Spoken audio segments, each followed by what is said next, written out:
السلام عليكم، مرحبا بكم في قناة رزان روان.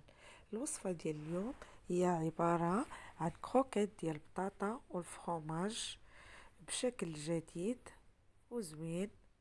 كيجيو مقرمشين ولذاذ، كيحماقوا عليهم الوليدات الصغار وحتى الكبار.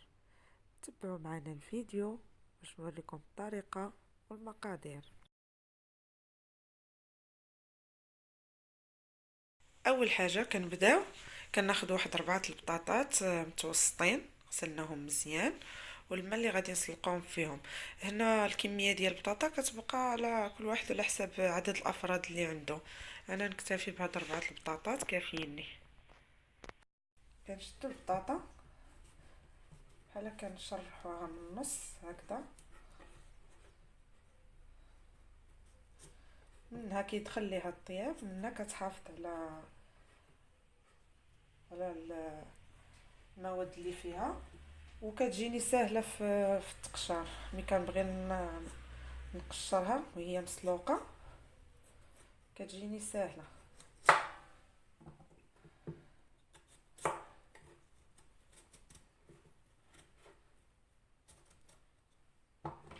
نديرها مع واحد القبيصه ديال الملحه ونديرها تتسلق مزيان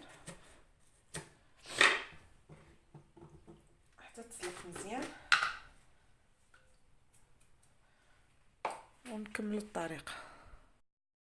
منين نديرو البطاطا ديالنا تسلق كنشدوه في فرomاج، اي نوع ديال الفرomاج عندكم. انا خديت هاد النوع، كنستعملوا الموتزاريلا ولا هاد الفرomاج ديال الساندويش، لا تقدروا كاع تستغناو عليه. غير هو كيعطي هاد الكروكيت ديال البطاطا، كيعطيها واحد اللذه زوينه. كنقطعوهم على شكل طولي هكذا.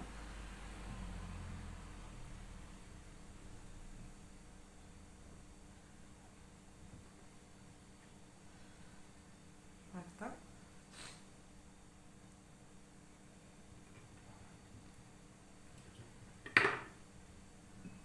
ملي كنقطعوا كاع الفرomاج اللي غادي نحتاجو، كنشدو هاد العويدات ديال البروشيط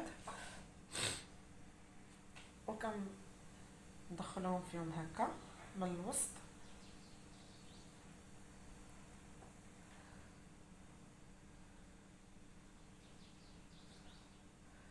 واخا يخرج لنا شي بلاصه راه كيتثبتوه كيلصق في العود من بعد، كيجي على هاد الشكل. كنحتفظوا به. نديرو وحده اخرى.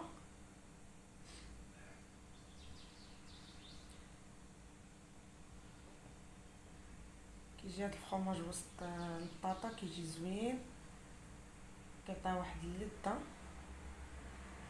حتى الوليدات من كيشوفوا الفرomاج وسط البطاطا يعني كيزعموا باش ياكلوها، ياكلوا هاد الكروكيت.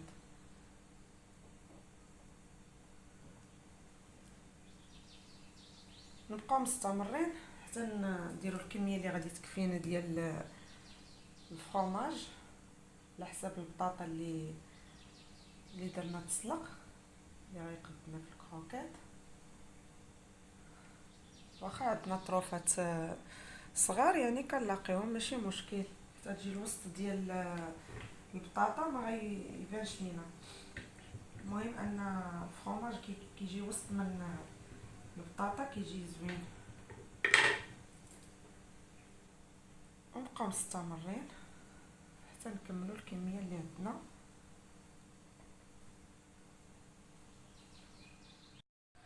كناخذ البطاطا من تسلقات، كناخذها باقا سخونه، كنحيد ليها القشور. ضروري نستعملها وهي سخونه باش ملي نبغي نعكها نعك ليا بسهوله.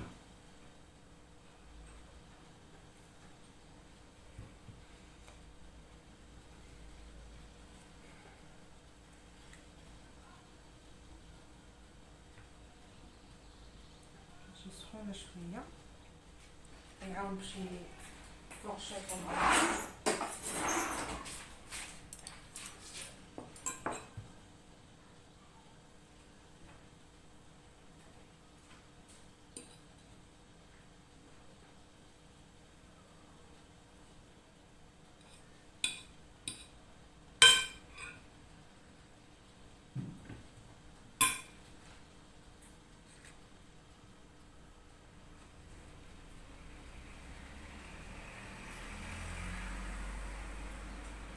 نكمل هكا حتى نكمل البطاطا كامله اللي عندي. من بعد ما نقيت البطاطا كامله هكا تكون باقا سخونه، كندير واحد المعلقه صغيره ديال الزبده. انا كيعجبني لو ديال الزبده مع البطاطا. اللي ما بغاش يدير الزبده ما يديرهاش، اختياريه. كنديروا 2 فرماجات او الجبن المثلث.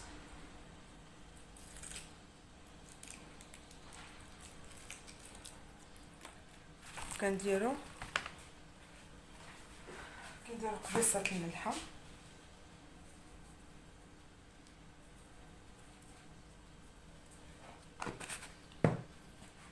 كنديروا شويه البصله غبره شويه كتعطيها واحد النسمه زوينه، وكنمعكوها مزيان مع هاد العناصر. خص ضروري نعكو نحطها باقا سخونه، مازال باقا سخونه، كتجينا ساهله. ضروري نعكوها مزيان، نحاولوا ما تبقى لينا حتى شي، ما يبقاش لينا شي بطاطا باقا منعوساش، باش تجينا ساهله في الخدمه.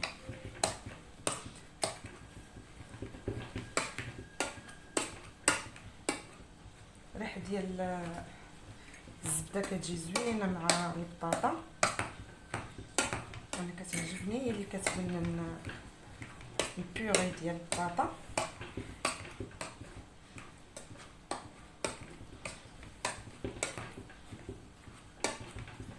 ونبقاو مستمرين هكا حتى نحسوا بان البطاطا كامله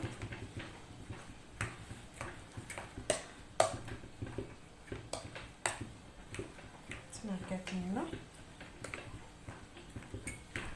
وخلطناه مع داك الفرomاج ومع ديك الزبيده، معلقه الزبيده، حتى كتولي لنا على هذا الشكل.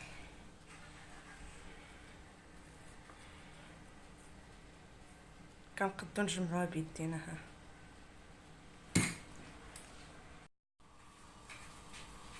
نشدو البطاطا، كندهنو يديا بشويه الماء، كنقيس الماء، نشد واحد الكميه ديال البيوري ديال البطاطا، ندير على شكل طولي. شدو البوشيط اللي درنا فيه الفرomاج كنحطوه من الوسط بزاف شويه هكا. نحاولوا نوريكم بيدينا باش نغطيو الفرomاج.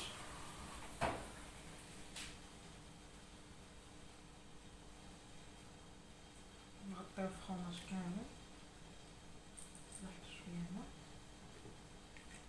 حرقله هكا. كنجمعها من الجناب نقادها،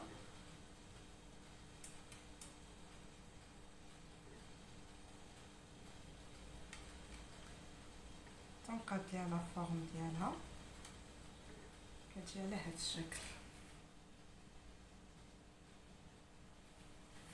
نعاودو وحده اخرى،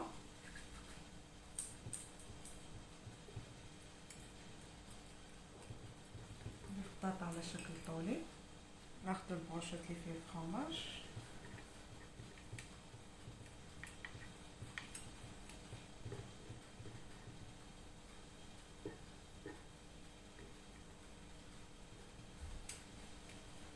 كنقادو بيدينا هكا، كندخلو صباعنا كنديرو هكا، كندخلو هاد القطيب ديال البروشيط وسط صباعنا باش نقادو لا فورم ديال الكروكيت ديال البطاطا.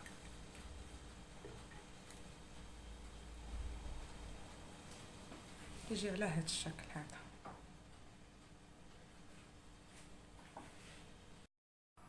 ملي كنوجدو كاع لي كروكيت كاع البطاطا كنساليوها هكا، كندوزو نوجدو الخلطه اللي غنخلطوها فيها. كنحتاج 2 بيضات، انا درت 3 هنايا على حسب، غندير 2 من بعد لا خاصني عاد نزيد.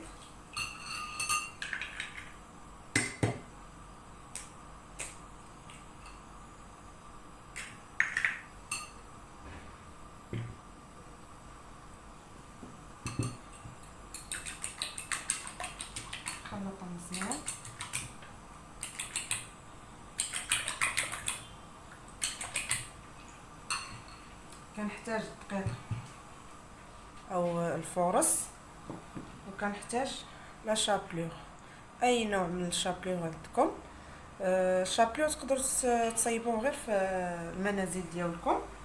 تشدوا الخبز ولا الباريزيان اللي شايط عندكم ولا هذا، كتقطعوه مرصوات وتدخلوه الفران سخون تيتحمر مزيان، بعد كتجبدوه وكطحنوه وكتوليو تستعملوه. تقدروا تنسموه باي حاجه بغيتو، ديروا فيه الملحه بزيره شويه الزعتر مدقوق، يعني على حسب الذوق.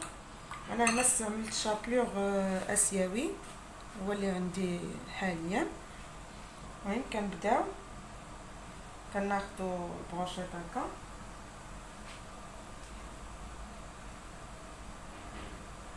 كنديروه شويه هكا في الدقيق، نلبسوه مزيان بالدقيق هكا، كندوزوه في البيض،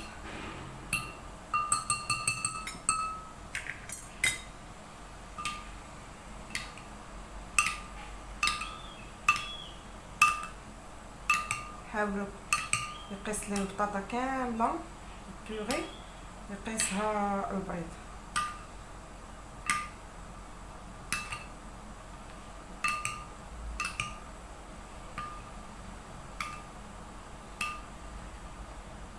مباشره نديروها فوق الشابلور،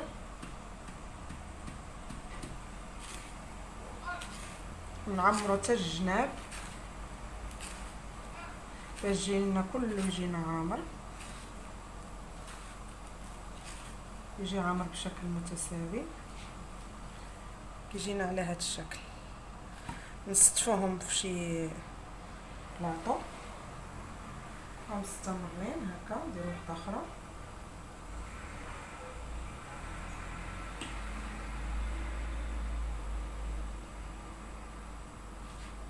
نديرو ليها البيض.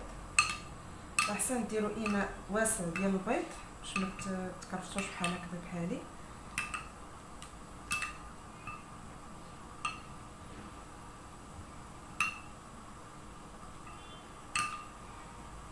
حاولوا كله نديروا ليه البيض حتى من هاد الجناب، من التحت ومن الفوق. نشدوها هكا نديروها فوق الشابلور، نعمروها مزيان. الشابلور يغطي لنا كاع البلايص اللي فيها البيض.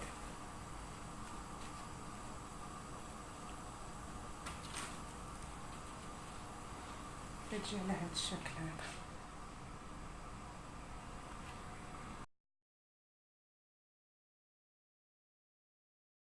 من بعد ما شكلت كاع الكروكيت ديالنا، كنشدهم نستفهم بحال هكا في شي بلاطو ولا في شي اناء يكون واسع، وغندخلوهم للمجمد او الكونجيلاتور مده نصف ساعه تيشدوا في راسهم مزيان. عاد غادي نخرجوهم ونقليوهم ان شاء الله. نص ساعه كنحسوا بالكروكيت ديالنا شد في راسو في المجمد، كنجبدوه كيجي على هذا الشكل، كيجي شاد في راسو. كنكونوا دايرين الزيت كتسخن، كنشدوهم كنحطوهم في زيت سخونه،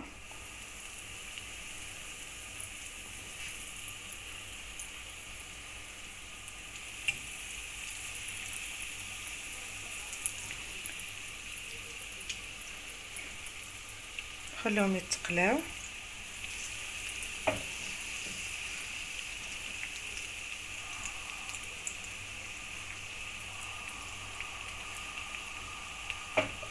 نقابلوهم منين يتحمروا، قلبوهم بشويه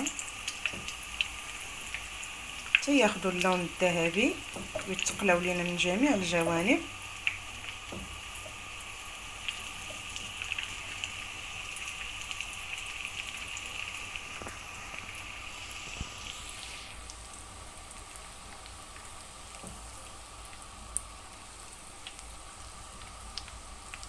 نحطو معاهم من بعد باش ما يتحمروش لينا اكثر من القياس.